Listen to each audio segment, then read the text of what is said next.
While Konami tried to deny the rocky relations between them and series creator Hideo Kojima for quite a while, the Metal Gear Solid creator and designer has now officially cut all ties with the company. It's thought that Konami has even removed Kojima's name and mention from the final box art. All in all, it looks like this will really be Kojima's final Metal Gear Solid game. Savor it while it lasts. As far as we know, the story picks up directly from the game's prequel, Metal Gear Solid 5 Ground Zeroes. A bomb sewn into Paz's stomach explodes, causing Boss's plane to crash. Big Boss wakes up from a coma 9 years later, presumably seeking revenge on his adversary Skullface. While not a lot of plot details are known, we do know that the tone will be incredibly dark, and by the end of the game, Big Boss will have transitioned from hero to villain. While it's not definite, it's very likely that the Metal Gear Solid 1 antagonist Liquid Snake will appear in MGS5 as a teenager.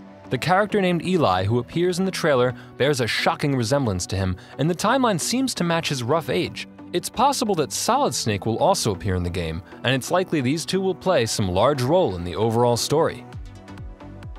For true fans of the MGS series, the Collector's Edition is a must-buy. In addition to the game, the Collector's Edition has exclusive game content such as costumes, weapons, and skins. Also in the box is a leather Diamond Dogs case, a game map, a collectible steelbook, and a behind-the-scenes Blu-ray. Last but not least is an awesome half-scale replica of Big Boss's metallic arm. Speaking of his arm, one major gameplay shakeup from Ground Zeroes is the boss's new powerful metallic limb. Having lost his arm in the crash, Big Boss gains a metallic replacement that seems to be capable of almost anything. It can be used to distract an enemy, administer a non-lethal shock, or it can even be fired like a missile. It's likely that there's even more you can do with Boss's new shiny red hand in the game. Metal Gear Solid has always been linear in terms of gameplay, being limited to one mission area or level. The main reason MGS5 has needed countless years in development is because the game space is said to be gigantic, as you're able to travel almost anywhere in a mission area.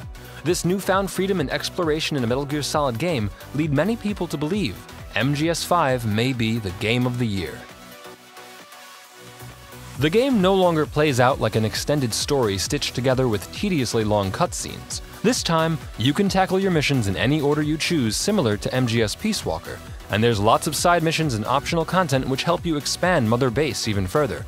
Also, not that it's a bad thing, but the Phantom Pain puts much of its secondary information on cassette tapes, as opposed to the normal hours of static codec conversations.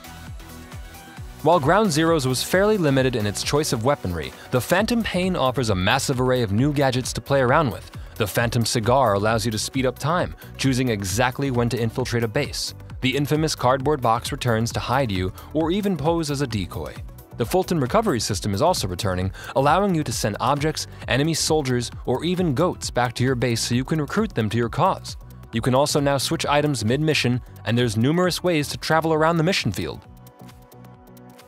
One aspect of the game that's been under-publicized until recently is the Mother Base. You'll be able to design your very own version of the Mother Base, funding and designing it from scratch while also recruiting former enemies to fill your barracks. You'll even be able to invade the bases of other players while having to defend your own from time to time. One thing that's been constant throughout Metal Gear Solid games is that you tackle missions alone.